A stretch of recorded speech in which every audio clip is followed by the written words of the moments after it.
곧 하나님은 사람을 정직하게 지으셨으나 사람이 많은 꾀들을 낸 것이라. 아멘. 할렐루야. 오늘도 귀한 주일 오전부터 주님의 전으로 올라오셔서 예배드리시고 또 이렇게 오후 찬양 예배까지 함께 하시는 모든 성도님들을 주님의 이름으로 환영하고 축복합니다. 오늘은 예수님께서 자신의 사역을 완성하시기 위해 예루살렘으로 사람들의 환호를 받으며 입성하셨던 종려 주일입니다. 사람들의 환호성, 사람들이 예수님이 오실 때 불렀던 그 환호성은 사실 하나님의 생각과는, 예수님의 생각과는 다른 환호성이었습니다. 하지만 어쩌면 그 사람들의 환호성들이 예수님의 사역을 완성하는 이른바 활용점정이라고 하죠. 그 활용점정의 순간이 아니었나 생각을 해봅니다. 어쩌면 사람들의 그런 환호성을 들으면서 나귀를 타고 올라오셨던 예수님의 마음은 점점 더 무거워지셨을 것 같습니다.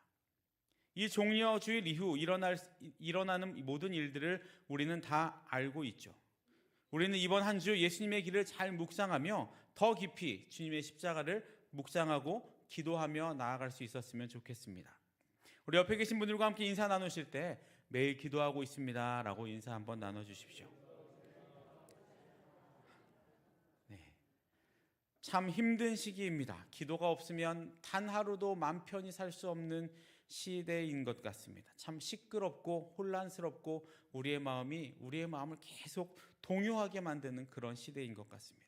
그런 시대일수록 우리 서로를 위한 기도가 더 큰 힘을 발휘할 줄로 믿으시며 서로를 위해 중보하시는 저와 여러분들 되시기를 간절히 소망합니다. 사람들이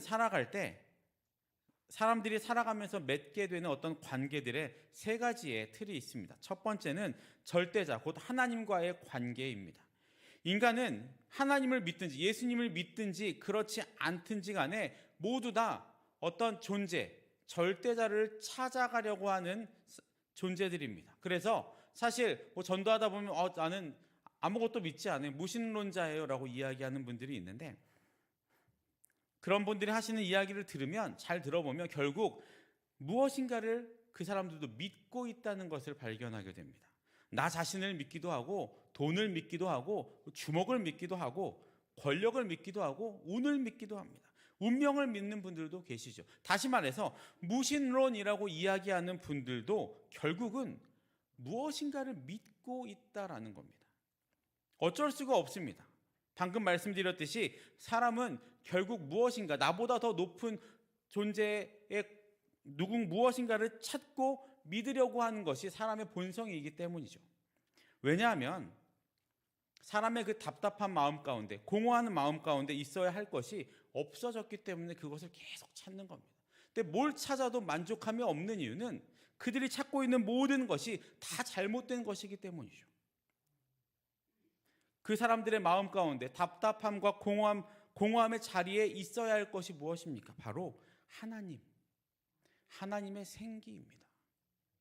그래서 나는 아무것도 믿지 않아요 라고 하시는 분들을 위해서 우리가 기도해야 할 것은 올바른 것을 찾고 그 공허한 마음에 하나님이 심기어지기를 우리는 기도해야 하는 겁니다. 하나님이 사람을 창조하실 때 다 만드시고 마지막에 뭘 불어넣어 주셨습니까? 생기를 불어넣어 주셨죠. 그 생기가 없어지니까 사람들은 자꾸 다른 것을 찾고 있는 겁니다. 생기만 들어가면 다른 거는 찾을 이유가 없어진다는 거죠. 다시 본문으로 돌아가서 특별히 우리 크리스천들, 하나님을 믿는 자들이라고 하는 사람들은 늘 하나님과 나와의 관계에 대해서 고민을 하며 살아가셔야 합니다. 하나님 앞에서 내가 어떤 존재로 살아가야 하는가, 그것을 늘 살피며 살아가야 한다라는 겁니다. 두 번째는 나 자신과의 관계입니다. 나는 어떤 존재일까? 나는 왜 이 땅에서 태어났을까? 내가 지금 제대로 살고 있는 것일까? 자신과 관련한 질문들을 스스로 던지며 우리는 끊임없이 성장해 갑니다. 연세가 많이 들으셔도 마찬가지로 그런 질문들을 통해서 계속 나를 성장시키는 과정 가운데 있는 것이죠. 그런 나 자신에 대한 질문에 몸부림을 치는 시기가 언제냐면 바로 사춘기입니다. 아이들의 사춘기 말입니다. 다시 말해서 아이들의 사춘기는 자신의 정체성을 찾아가는 매우 중요한 과정 가운데 한 단계입니다. 그러니까 싸워서 막 애들의 마음을 돌리실 필요가 없습니다. 아이들이 스스로 찾을 수 있게끔 기도해 주시기만 하면 되는 겁니다. 물론 어렵죠. 저는 아직 안 겪어봐서 잘 모릅니다. 저희 아이가 이제 사춘기가 되면 제가 어떻게 반응을 할지는 잘 모르겠지만, 저도 이렇게 기도해 줘야겠지만, 어찌됐든 우리는 나와 나 자신과의 관계를 끊임없이 살피고 생각해야 하는 존재들이라는 겁니다. 세 번째는 타인과의 관계를 생각해야 합니다. 이 땅에 태어나는 순간 가장 가까운 이웃인 부모로부터 관계를 맺으며 우리는 살아갑니다. 원하든 원하지 않든 인생이라는 것은 가족과 이웃과의 만남의 연속들이죠. 이 관계에서도 고민들은 계속됩니다. 나는 부모에게 올바른 자녀인가? 혹은 나는 아빠 엄마 노릇을 제대로 하고는 있는가? 친구나 선후배나 사람들 사이에서 나는 어떤 존재인가? 끊임없이 묻고 또 답을 찾아갑니다. 그래서 많은 사람들이 그런 질문들의 답을 찾기 위해 멘토를 찾아가기도 하고 상담하는 사람들을 만나기도 합니다. 요즘은 유튜브 강연들을 들으며 많이 그것들을 찾으려고 노력들을 하시죠. 하지만 제가 분명히 말씀드릴 수 있는 것은 이 세상 누구도 그 문제에 대한 속 시원한 답을 찾은 사람은 없습니다. 그리고 그 답을 해줄 사람도 없습니다. 이 세상에서는 그 답을 찾을 수 없다는 겁니다. 그렇다면 성경 안에서 가장 뛰어난 사람이라고 칭송받았던, 하나님으로부터 전무후무한 지혜를 얻게 되었던 솔로몬은 이 질문들 앞에서 어떤 반응을 보였을까요? 그리고 그는 그 질문에 대해서 어떤 결론을 맺었을까요? 솔로몬은 그런 궁금증 앞에서 먼저 자기 자신과의 관계를 한번 돌아봅니다. 방금 말씀드렸지만, 그리고 여러분들이 잘 알고 계시는 것처럼 이 솔로몬은요, 하나님이 인정하고 세상이 인정하고 스스로도 인정하는 당대 최고의 지혜자였습니다. 누구도 부인할 수 없는 사실입니다. 그래서 많은 사람들이 그의 지혜를 듣기 위해서 금은보화를 가지고 와서 솔로몬 앞에 나와 경배하고 그 솔로몬의 지혜를 들으려고 많은 사람들이 찾아왔었죠. 그런데 이 솔로몬이요, 어느 날 눈을 떴는데 막막함을 느꼈습니다. 나름 최고의 지혜자라고 생각했는데 문득 드는 생각은, 나는 최고의 지혜자라고 많은 사람들이 말하고 나도 그렇게 생각을 하는데, 지금 내가 알고 있는 이 지혜는 끝인가, 아니면 더 깊은 지혜가 있는가? 라는 그 사실에 막막함을 느꼈다는 겁니다. 이와 비슷할지 모르겠는데 몇십 년을 살던 집에서 이사를 가서 새로운 집에서 맞는 첫 아침, 어색하고 일어나면 내가 여긴 어딜까? 나는 지금 여기서 뭐하고 있나라는 생각이 들 때가 있는 것처럼, 지금 이 솔로몬에게도 지혜라는 것이, 그렇게 당연하게 여겼던 지혜라는 것이 어느 날 갑자기 너무 어색하게 자기 안에 있다라는 것을 발견하게 된 것이죠. 그 마음이 23절엔 이렇게 기록이 됩니다. 내가 이 모든 것을 지혜로 시험하며 스스로 이르기를 내가 지혜자가 되리라 하였으나 지혜가 나를 멀리하였도다. 어떤 의미인지 느낌이 좀 오십니까? 그렇게 익숙하게 지냈던, 그렇게 자신에게 익숙했던 지혜들이 어느 날 갑자기 자신을 멀리하는 것처럼 느껴졌다는 겁니다. 솔로몬은 수많은 지혜서와 연구들을 통해서 자신의 지식의 한계를 넓혔습니다. 물론 하나님이 주신 지혜를 바탕으로 그 지혜들을 넓혀갔죠. 그런데 어느 순간 갈 길을 잃어버리고 무한할 것 같았던 자신의 지혜가 보잘것없음을 경험하게 됩니다. 여러분 한번 생각해 보십시오. 세상의 과학은 점점 발전하고 있습니다. 그런데 과학이 발전하면 발전할수록 사람들이 고백하는 것은 모르는 것이 더 많다라는 것을 고백하게 된다고 합니다.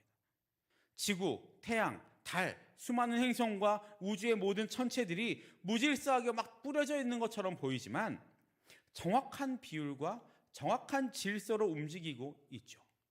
사람들이 연구해서 그 비율과 질서를 알아낸 것뿐이지, 그 비율과 질서를 누가 만들었는지 그것은 증명할 수 없는 것이 현실입니다. 증명한다는 것이 빅뱅 꽝 터져서 흩뿌려져서 자동으로 만들어졌다라는 것밖에 얘기할 수 없는 것이 인간의 지혜인 것이죠. 지금 의학이 엄청 많은 발달을 했습니다. 그래서 이제는 세포 수준을 넘어서서 DNA 수준에서 유전적으로 아픈 부분들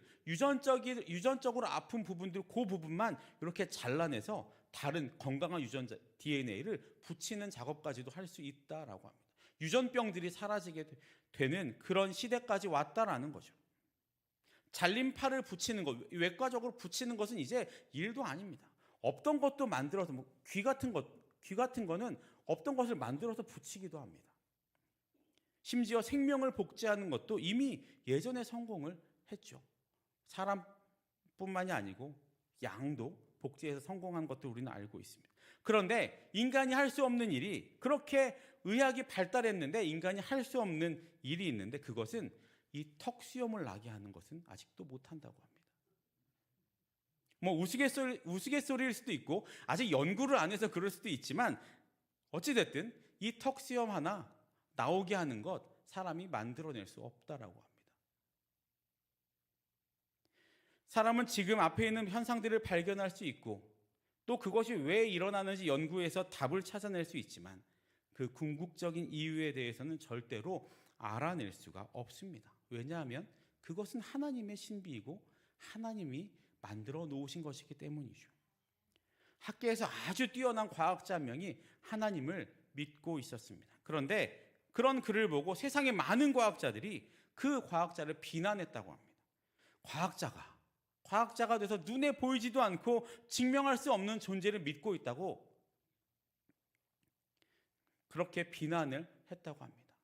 하지만 그 과학자는 자신을 비난하는 과학자들에게 이렇게 말했습니다. 나는 하나님을 내가 증명할 수 없기 때문에 믿는 것입니다. 만약 하나님이라는 존재가 나의 연구로 증명할 수 있다면 그 하나님은 이미 신이 아닙니다. 세상에 아무리 뛰어난 지식도 지혜도 하나님을 증명해낼 수 없습니다. 하나님이 왜 인간을 창조하셨는지, 하나님이 왜 세상을 만드셨는지, 하나님이 왜 우리의 오장육부를 이렇게 잘 돌아가게 하셨는지 우리는 증명할 수는 없습니다. 있는 것만 알고 있는 거죠. 그만큼 인간의 지혜는 한계가 있다는 겁니다. 그것을 솔로몬이 깨닫게 된 겁니다. 지혜로 들어가면 들어갈수록 더 막막해지는 거예요. 내가 알고 있는 것이 정말 맞는 것일까? 이 안에 더 깊은 지혜들이 있지는 않을까라는 것 때문에 막막해졌다는 거죠. 그 고백이 24절에 이렇게 나와 있습니다. 이미 있는 것은 멀고 또 깊고 깊도다. 누가 능히 통달하랴. 여기에서 멀다라는 말은 잘 모르겠다, 도움이 안 된다라는 의미입니다. 그동안 안다고 생각했는데, 그동안 내가 알고 있다고 생각했는데 지금 와서 갑자기 내가 알고 있는 것이 진짜인지 잘 모르겠고, 그런 지혜들이 그다지 도움이 되지 않았다라는 것을 깨닫게 된 겁니다. 그렇게 자기 자신이 지혜 없음을 깨닫고 허탄해하는 솔로몬은 이제 관심을 자신에게서 타인에게로 돌립니다. 25절과 26절에 그 시선이 나타나 있는데, 25절과 26절에는 한 여인이 등장을 하죠. 물론 이 여인은 실제적인 여인을 말하기도 하지만 그 이면에 솔로몬이 평생 겪은 어떤 문제들을 은유적으로 표현한 단어이기도 합니다. 알고 계시겠지만 솔로몬은 곁에 많은 여인들을 두었습니다. 열왕기상 11장을 보시면 솔로몬 왕이 바로의 딸 이외에 이방의 많은 여인을 사랑하였으니 왕은 후궁이 700명이요 첩이 300명이다 라고 기록이 되어 있습니다. 이 말은 솔로몬이 어떤 성적으로 문란했다라는 것을 성경이 말하고자 하는 것이 아닙니다. 다양한 문명권의 여인들과 평생에 걸쳐서 어쩌면 정치적인 요인으로 인해서 그 여인들과 함께 지냈다고 보는 것이 더 자연스럽습니다. 왜 그렇게 보는 것이 자연스럽냐면, 원래 히브리인들은 이방 여인들과 결혼하면 안 되는 법이 있었습니다. 하나님이 명령하신 것이었죠. 하나님이 왜 그런 명령을 내리셨습니까? 결혼을 통해서 이방의 신들이 함께 그 집안으로 들어오기 때문이었죠. 지금도 그렇지만 결혼이라는 것은 남자와 여자가 결혼하는 것을 넘어서서 집안과 집안이 만나는 행위입니다. 그런데 이 당시에는 집안과 집안을 넘어서서 결혼이라는 것이요, 남자와 여자를 만남을 넘어서고 집안과 집안을 만나는 것도 넘어서서 부족과 부족, 더 나아가서 나라와 나라, 더 나아가면 신과 신의 결합이 바로 이 결혼이었습니다. 그래서 우리가 믿는 사람들과 결혼해야 한다라는 말이 사실 이것 때문에 그렇습니다. 나중에 다시 말씀드리겠지만 그렇게 이 신들이 들어온다는 것은 우리가 생각하는 것, 지금 우리가 생각하는 것과는 조금 더 다른 문제입니다. 우리는 뭐 그냥 믿는 아들이 믿지 않는 딸을 데리고 온다. 그래서 뭐 아들은 기독교고 며느리는 불교고 뭐 이런 것들 때문에 서로 좀 다툼이 있고 뭐 어떻게 하냐 마냐 이런 얘기들로 우리는 이야기하지만 당시에는 훨씬 더 깊은 문제가 들어가 있었습니다. 당시에 신이라는 개념은요, 그 사람들의 문화와 가치가 담겨져 있었습니다. 더 정확하게 말하면 그 사람들의 문화와 정신이 바로 그들이 믿는 신으로부터 나왔다라는 겁니다. 그냥 우리가 불교 믿어요라고 하는 것이 문제가 아니고 이 당시에는 불교를 믿는다면 그 모든 그 가정에 있는 생각과 사상과 가치관과 모든 것들이 그 종교 안에 다 들어가 있었다라는 거죠. 지금보다 훨씬 더 깊은 신앙을 가지고 있었다라는 겁니다. 그래서 서로 다른 두 민족이 결혼을 한다는 것은 결국 종교 혼합주의로 갈 수밖에 없는 길이 됩니다. 그렇게 종교 혼합이 되면 그 끝은 우리가 잘 알고 있죠. 두 종교가 혼합해서 기독교가 더 잘 되면 좋지만 대부분의 경우는 그렇지 못합니다. 여러분들도 주변에서 많이 보실 거예요.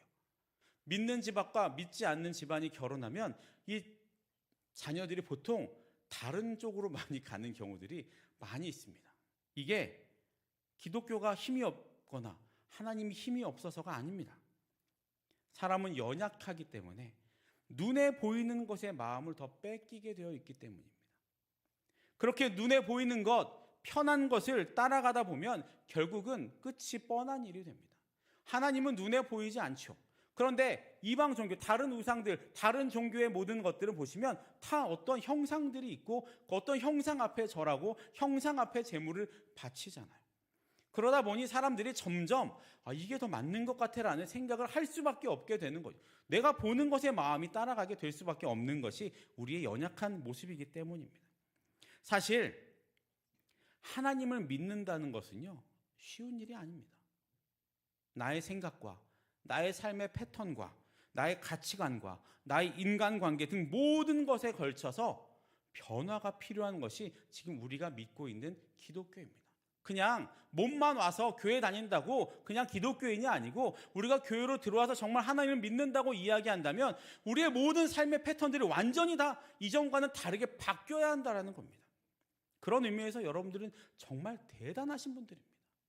보이지 않는 것을 정말 굳건하게 믿고 몇십 년 동안은 믿고 흔들리지 않고 지금까지 하나님 믿고 계신 것은 정말로 대단한 분들이십니다. 그래서 기독교는 날마다 개혁이 되어야 하는 겁니다. 여기에서 개혁이란 말은 뭐 다 뒤집어 엎자, 뭐 정의를 바로 세우고 의를 주장하고 틀린 것을 뒤집어 엎어 바꾸자라는 것이 아닙니다. 이 개혁이라는 말은 끊임없이 불순물을 뽑아서 새롭게 하는 작업입니다. 우리 하나님은 성경에도 나와 있는 것처럼 우리 하나님은 아침마다 새롭고 늘 새로운 분이 우리 하나님이시죠. 그런데 그 하나님을 믿는 우리가 아침마다 새로워지고 늘 새로워지지 않으면 우리는 그 하나님을 믿고 따라갈 수가 없게 되는 겁니다. 우리가 매일매일 새로워지지 못한다면 우리는 주님을 따라갈 수 없게 되는 겁니다.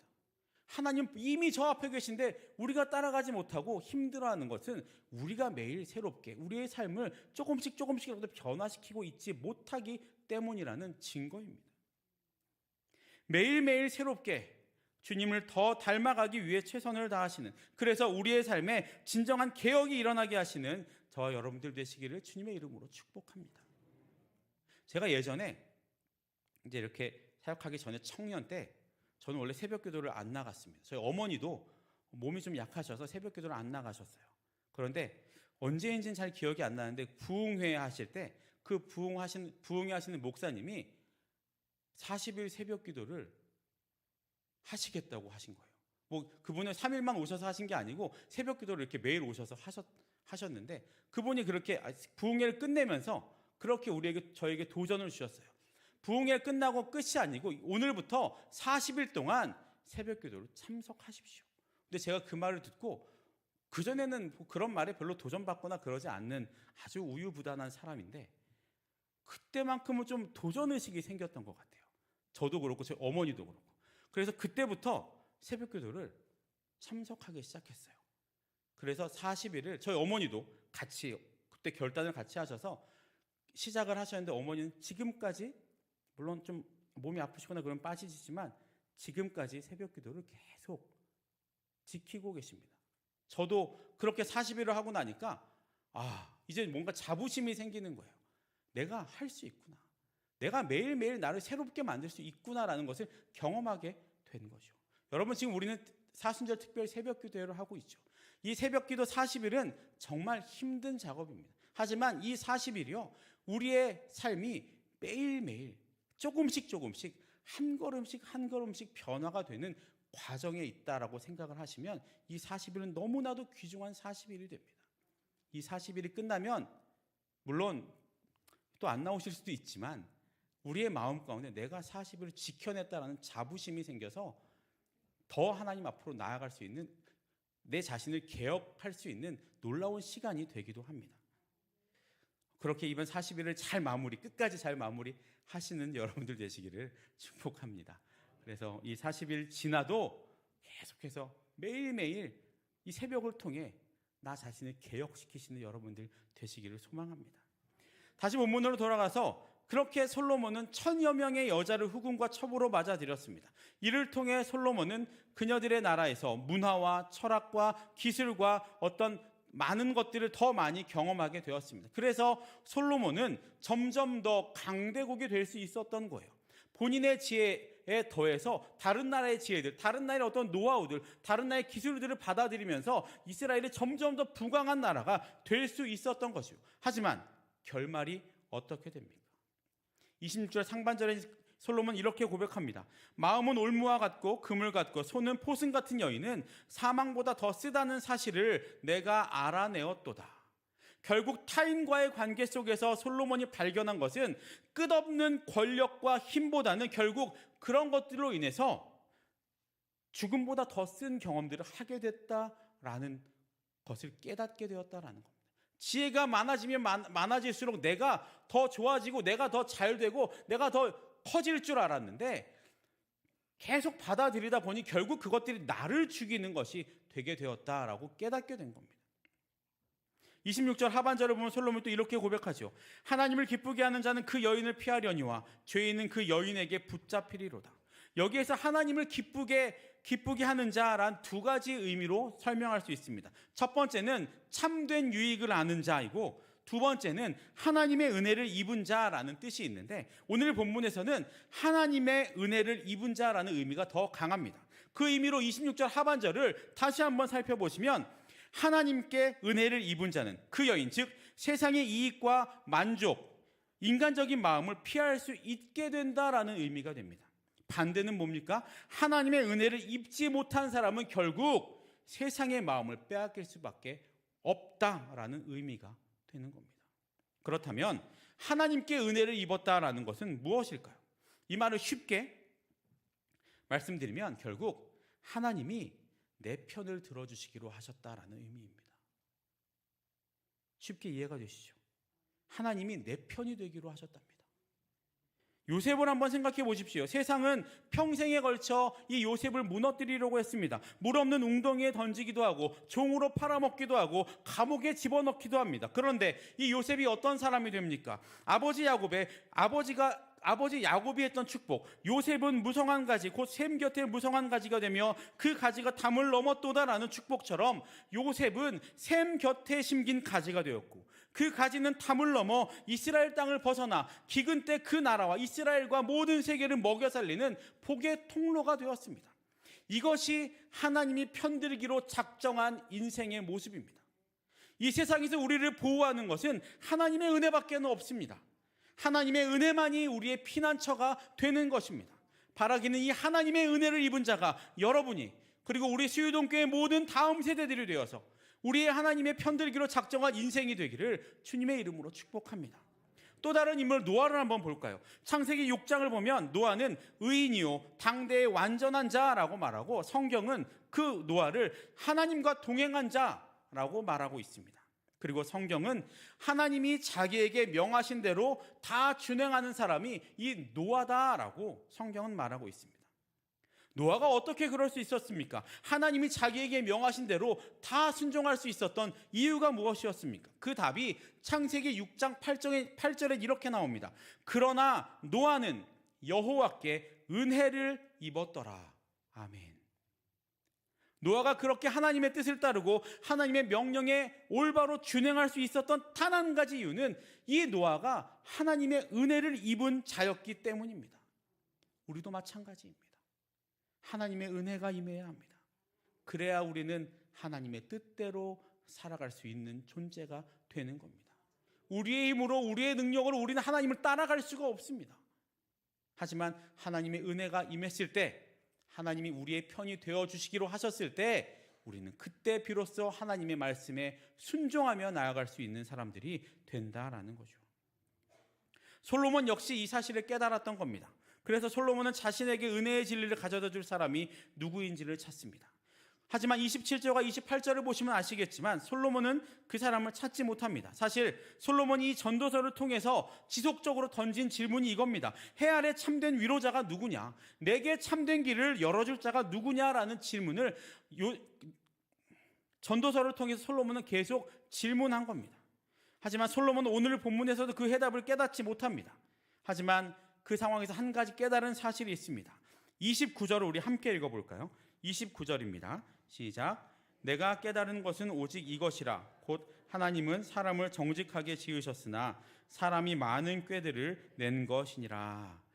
정확하게 말하면 솔로몬은 앞의 질문에 대한 답을 찾았습니다. 그 답은 참된 길을 열어줄 사람이 없다.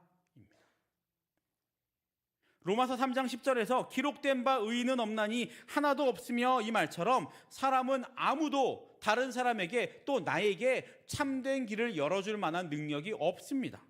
왜 그렇습니까? 사실 사람은 하나님의 형상대로 창조되었죠. 하지만 그런 사람의 마음에 교만함이 들어왔고 그것으로 하나님과의 관계가 멀어지고 그 결과 인간은 절망을 만날 수밖에 없는 존재가 되었습니다. 그래서 솔로몬은 전도서를 통하여 끊임없이 인간의 허탄함에 대해서 이야기한 것입니다. 그런데 놀랍게도 성경 안에서 전도서에 짝이 되는 성경이 하나 있습니다. 이 성경도 솔로몬이 쓴 책입니다. 무엇일까요? 뭘까요? 시간이 없으니까 답을 말해드릴게요. 아가서입니다. 전도서가 인생의 참된 위로자가 누구인가라는 것을 찾는 책이라면 이 아가서는 잃어버린 자신의 백성을 찾아 나서는 하나님의 안타까움을 표현한 책입니다. 아가서에서 신랑은 사랑하는 신부를 안타깝게 매일 찾죠. 어여쁜 자야 내가 어디로 갔는가 라고 하면서 찾습니다. 하지만 그렇게 애타게 신부를 찾아 헤매는 신랑은 드디어 사랑하는 신부를 발견하게 되죠. 아가서에서는 이 여인을 술람미 여인이라고 표현을 합니다. 이 이야기는 결국 신랑 예수님과 신부가 될 교회의 사랑을 표현하는 것으로 더 깊이 들어가는데요. 이 사랑의 이야기가 로마서에서는 이렇게 완성이 됩니다. 로마서 5장 12절에는 그러므로 한 사람으로 말미암아 죄가 세상에 들어오고 죄로 말미암아 사망이 들어왔나니 이와 같이 모든 사람이 죄를 지었으므로 사망이 모든 사람에게 이르렀느니라. 여기에서 한 사람은 누구입니까? 아담이죠. 이 아담의 범죄로 많은 사람들이 사망에 이르게 됩니다. 하지만 그렇게 사망에 이르게 된 우리를 하나님은 그냥 두시지 않습니다. 그래서 바울은 18절에서 이렇게 말합니다. 그런즉 한 범죄로 많은 사람이 정죄에 이른 것 같이 한 의로운 행위로 말미암아 많은 사람이 의롭다 하심을 받아 생명에 이르렀느니라. 그렇게 죽을 수밖에 없는 우리에게 하나님이 한 사람을 보내어 주셨고 그 사람의 의로운 행위를 통해서 많은 사람들이 생명에 이르게 하셨습니다. 이 말이 무슨 의미인지 우리는 너무나도 잘 알고 있죠. 그렇습니다. 자신의 독생자 외아들을 십자가에 달게 하심으로 영원히 죽을 수밖에 없는 우리를 영생에 이르게 하셨다라는 사실입니다. 여기에서 영생이란 오래 사는 것을 말하는 것이 아닙니다. 하나님으로 풍성한 삶을 말하는 것입니다. 다시 말해서 인간의 본질적인 문제, 죽음이라는 그 문제를 완벽하게 해결할 수 있는 길은 오직 예수 그리스도뿐이라는 말입니다. 그분은 우리에게 영생을 주시고 우리에게 은혜를 베푸시는 분입니다. 사랑하는 모든 성도 여러분, 솔로몬은 자신이 그렇게 믿고 있었던 지혜의 한계 앞에 절망했습니다. 또한 그 절망을 해결하고자 더 많은 여인, 더 많은 정치적인 교류들을 통해서 많은 나라의 문화와 지혜를 섭렵하고 또 노력했습니다. 하지만 이 솔로몬은 끝내 절망합니다. 그 모든 지혜들, 내가 가지고 있던 모든 지혜들, 더 나아가서 모든 나라의 지혜들이 결국 내 영혼을 메마르게 하고 나를 죽이는 쓴뿌리였다라는 사실을 깨닫게 된 겁니다. 그리고 깨달은 사실은 결국 하나님의 은혜를 입지 못하면 이 쓴뿌리에서 벗어날 수 없다라는 사실이었습니다. 결국 우리 인간은 하나님의 은혜를 입어야 하는 사람들입니다. 그 은혜를 입어야 내 안에, 그리고 내 안에 그 은혜가 충만해야 우리는 하나님을 기쁘시게 하는 삶을 살아갈 수 있는 것입니다. 그리고 하나님의 지혜를 얻는 자가 될 수 있습니다. 정말 감사한 것은 솔로몬은 평생에 걸쳐서 그의 답을 찾으려고 했는데 우리는 이미 그 답을 알고 있다는 사실입니다.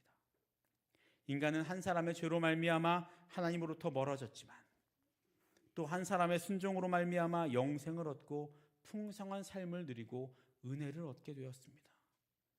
첫 번째 사람은 아담이요, 두 번째 사람은 예수 그리스도이십니다. 예수님은 우리에게 생명을 주고 그 생명을 더 풍성하게 하기 위해 이 땅에 오셨습니다. 오늘 본문에서 솔로몬은 절박한 마음으로 우리에게 은혜를 가져다 줄 자, 나에게 은혜를 알게 해줄 자가 누구냐라고 계속 질문하지만 오직 그 은혜를 줄 자는 오직 예수님뿐이라는 사실을 우리는 이 본문을 통해 알 수 있게 되었습니다. 오늘 우리는 두 가지 사실을 기억해야 합니다. 첫 번째는 나 자신이 얼마나 연약하고 소망이 없는 존재인지, 그리고 두 번째는 그런 나에게 영원한 생명, 풍성한 삶을 주시기 위해 예수님이 이 땅에 오셨고 우리는 오직 그분을 붙잡아야 한다는 사실입니다. 우리 예수님에 대해 요한계시록에서 사도 요한은 뭐라고 말합니까? 알파와 오메가요, 처음과 나중이신 분이라고 소개하고 있죠. 그렇습니다. 우리 신앙인의 인생은 예수님으로부터 시작해서 예수님으로 끝나야 합니다. 그것이 가장 행복한 인생이고 가장 완전한 인생이 됩니다.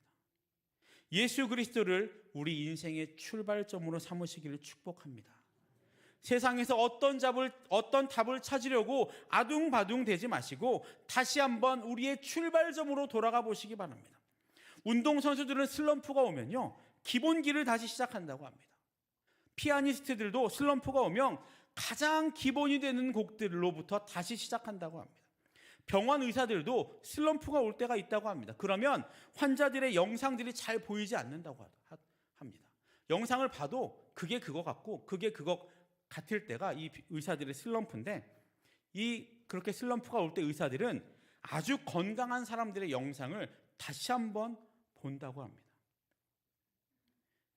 그래야 잘못된 것들이 눈에 더 빨리 들어오기 때문이라고 하더라고요. 모든 사람들에게는 이런 슬럼프라는 것이 있습니다. 우리 신앙에도 슬럼프는 분명히 존재합니다. 그러면 그렇게 신앙의 슬럼프로 내려가는 것처럼 느껴지실 때, 도저히 요즘에 은혜가 안 되고 도저히 아무것도 들리지 않고 기도할 마음도 안 생기고 교회 오는 것이 힘들고 어렵고 좀 쉬고 싶고 하는 마음들이 드실 때 다시 한번 주저하지 마시고 이 십자가 앞으로, 예수님 앞으로 오셔서 다시 한번 시작하시면 됩니다. 그 길이 가장 먼 길 같지만 가장 빠른 길입니다. 바라기는 우리의 유일한 출발점인 주님 앞으로 오늘도 또 우리의 모든 삶을 통해 나아오셔서 주님의 은혜에 붙들려 주님을 내 편 삼으시는 저와 여러분들 되시기를, 그리고 내가 주님 앞에 서고 주님이 내 편 되심을 기대합니다라는 마음으로 이 사순절 기간을 보내시는 저와 여러분들 되시기를 주님의 이름으로 축복합니다.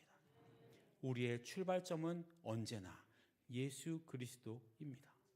그리고 우리의 마침점도 결국엔 예수 그리스도임을 믿으시는 저와 여러분들 되시기를 주님의 이름으로 축복합니다.